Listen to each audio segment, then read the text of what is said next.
رسول اللہ کا غلام بنوں گا تو اللہ کیا کچھ عطا فرمائے گا، اللہ کتنی نعمتوں سے نوازے۔ میرے اعلیٰ حضرت کیا فرماتے ہیں؟ اعلیٰ حضرت فرماتے ہیں فرشتے بھی کرتے ہیں تعظیم میری۔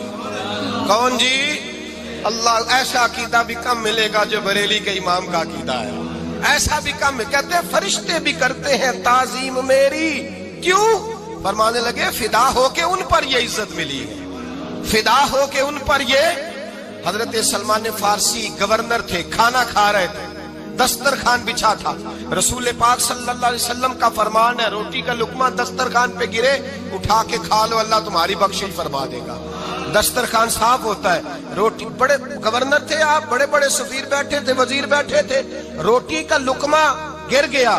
آج تو لوگ فیشن میں عزت ڈھونڈتے ہیں نا، وقار ڈھونڈتے ہیں کہ میں جدید دنیا کے ساتھ مل جاؤں، میں معاذ اللہ لڑکی لڑکے اکٹھے بٹھا کے منگنی کروں تو میں ماڈرن شمار ہو جاؤں گا، میں بڑے بڑے ڈھول بجاؤں تو ماڈرن بنوں گا، میں اگر مہندی پہ سارے تماشے کر ڈالوں تو میں ماڈرن ہوں۔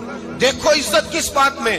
حضرت سلمان فارسی روٹی کھا رہے تھے، سفیر وزیر نہ جانے بڑے بڑے لوگ بیٹھے تھے، کھانا کھاتے کھاتے لقمہ گرا دسترخوان پہ، حضرت سلمان فارسی نے سمیٹا، منہ میں رکھا، پھر انگلی مار کے دسترخوان صاف کیا۔ ایک صحابی کان میں کہنے لگے سلمان کیا کر رہے ہو؟ کیا کر، آپ گورنر ہے، سوچئے تو صحیح، یہ لوگ کیا کہیں گے دنیا دار کے مسلمانوں کو روٹی نہیں ملتی، اٹھا اٹھا کے کھا رہے۔ کان میں بات کی، کان میں۔ حضرت سلمان فارسی کان میں جواب دے سکتے تھے، کہہ سکتے تھے نہیں ایسے ہی کرنا ہے، انہوں نے کان میں بات کی، لیکن جناب سلمان فارسی اعلیٰ الاعلان بولے، کہنے لگے ان 4 5 6 دنیا داروں کے لیے میں اپنے نبی کا طریقہ چھوڑ دوں، اپنے رسول کی سنت چھوڑ دوں؟ یہ 4 5 دنیا دار دنیا کی طرف دیکھ کے میں مصطفیٰ سے منہ موڑ لوں؟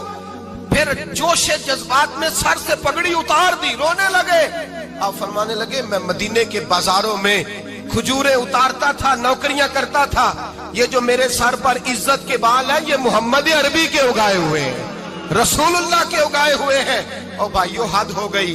حضرت بلال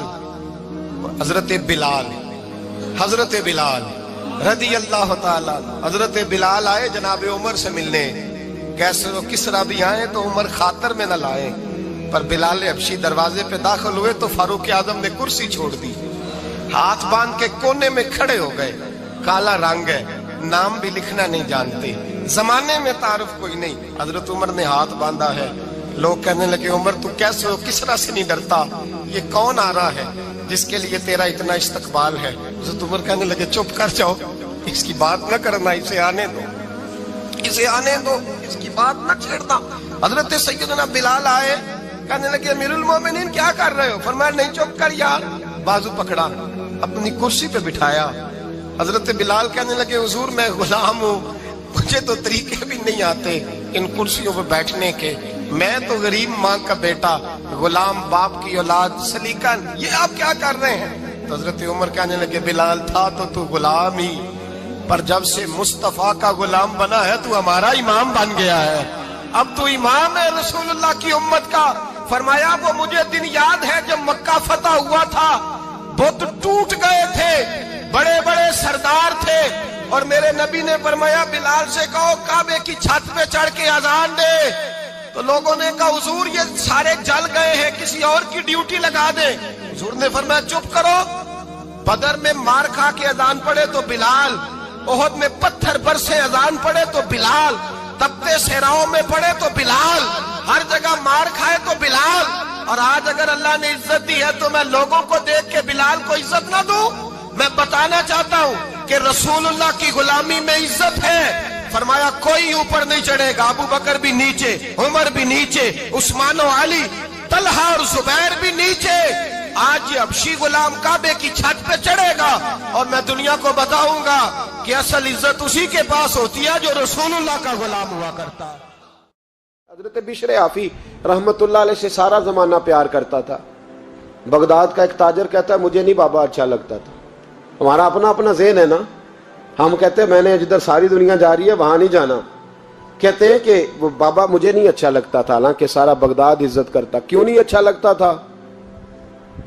کہتے ہیں اس لیے کہ بابا نہ صرف فرض مسجد میں پڑھتا تھا، باقی نماز گھر جا کے، تو میں کہتا تھا اتنا ولی ہے تو باقی بھی مسجد میں پڑھے. کہتے ایک دن میں نے کہا جسوسی کرنی ہے اس کی, جو کہ اسلام میں منع ہے. کہتے حضرت بشر حافی رحمۃ اللہ علیہ نے جمعے کے فرض پڑھے, فرض پڑھ کے نکل گئے دوڑ کے. فرماتے ہیں میں پیچھے ہو گیا. میں نے کہا آج میں نے سنتیں چھوڑ دی ہیں پر اس کا پتہ کرنا ہے, سنت نفل بعد میں پڑھوں گا. کہتے ہیں حضرت بشر حافی جلدی سے نا کہ کباب والی دکان پہ گئے, وہاں سے کباب خریدے. اور میں نے کہا بوڑھے کی عمر دیکھو اور اس کے ذائقے دیکھو, اس عمر میں بھی کباب کھائے گا. اوئے ہوئے, مولوی کو روٹی نے ستایا تھا, اس لیے سنت اور نفل چھوڑ آیا ہے. کہتے ہیں تھوڑا سا وہ آگے بڑھے تو نان بھائی کی دکان سے نا نان خریدے. میں نے کہا دیکھو یار, دیکھو اس کے ذائقے, گرم نان کھائے گا. بہت سارے لوگ بغداد میں رات کی روٹی کھاتے پر یہ گرم کھاتا ہے. کہتے ہیں حضرت وہ نان اور کباب لے کے نا جنگل کی طرف مڑے تو میرے دل میں خیال آیا یار بڑا ہی اس آدمی کا عجیب ذہن ہے, یہ اب سبزے پہ بیٹھ کے یہاں موج کرے گا, کھائے پیے گا, اور سنت نفل چھوڑ دی. اللہ ہزاروں مرید ہیں.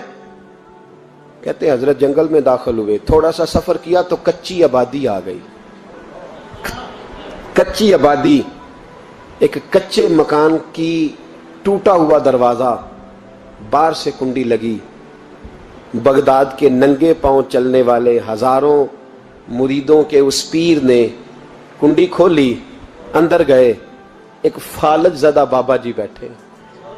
کہتے ہیں حضرت بشر حافی نے اپنی پگڑی کھولی اور اس آدمی کے منہ سے پانی نکل رہا تھا, رال ٹپک رہی تھی.